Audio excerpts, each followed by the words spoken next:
కవిత కేటీఆర్ మధ్య దూరం నినాదాల వరకు వెళ్లినట్టు కనిపిస్తోంది. ముషీరాబాద్ లో మొన్న పలహారం బండి ఊరేగింపులో కవిత పాల్గొన్నారు. కవిత మాట్లాడుతున్న టైంలో కొందరు జై రామన్న స్లోగన్స్ ఇచ్చారు. దీనికి వెంటనే జాగృతి కార్యకర్తలు జై కవితక్క అంటూ కౌంటర్ నినాదాలిచ్చారు. దీంతో ఇద్దరి మధ్య గ్యాప్ మరింత పెరిగిందని గులాబీ పార్టీలోనే గుసగుసలు వినిపిస్తున్నాయి.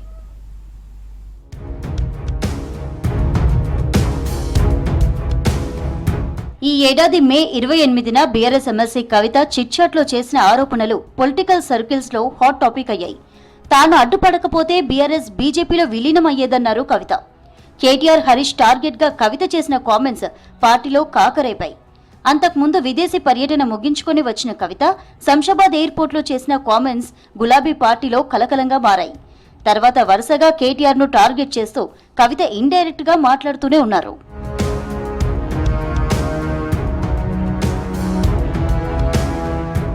స్థానిక సంస్థల ఎన్నికల్లో బీసీలకు 42% రిజర్వేషన్పై కాంగ్రెస్ ప్రభుత్వం తెచ్చిన ఆర్డినెన్స్ ను సపోర్ట్ చేశారు కవిత.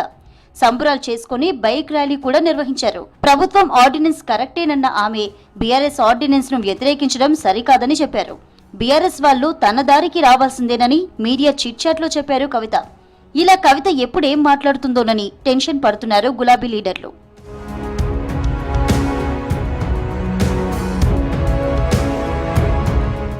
ఇక బోనాల పండుగ సందర్భంగా సిటీలో జరిగిన పలారం బండి ఊరేగింపులో కవిత పాల్గొన్నారు. కవిత మాట్లాడుతున్న టైంలో కొందరు జై రామన్న స్లోగన్స్ ఇచ్చారు. వెంటనే జాగృతి కార్యకర్తలు జై కవితక్క అంటూ కౌంటర్ నినాదాలిచ్చారు. దీంతో కేటీఆర్ కవిత మధ్య గ్యాప్ పీక్స్ కి వెళ్లినట్టుగా కనిపిస్తోంది. నినాదాల వరకు పరిస్థితి వచ్చిందంటే ఇది ఎటువైపు దారి తీస్తుందోనని టెన్షన్ పడుతున్నారు పార్టీలోని సీనియర్లు.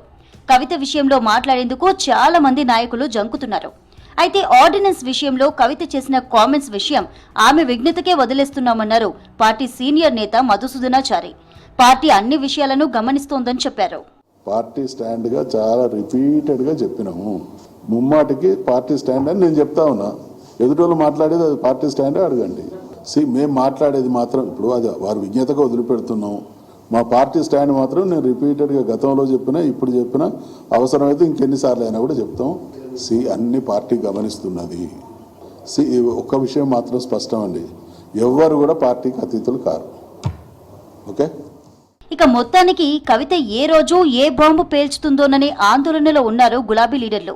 ఇప్పటికే జరిగిన దానికి ఎలా కౌంటర్ చేయాలో తెలియక ఆగమాగమవుతున్నారు. ఇక ముందు ముందు కేటీఆర్ హరీష్ పై ఆమె ఎలాంటి కామెంట్స్ చేస్తుందోనని భయపడుతున్నారు. మొత్తానికి ఈ రచ్చకు ఎలా ఫుల్ స్టాప్ పెట్టాలో తెలియక తలలు పట్టుకుంటున్నారు గులాబీ సీనియర్లు.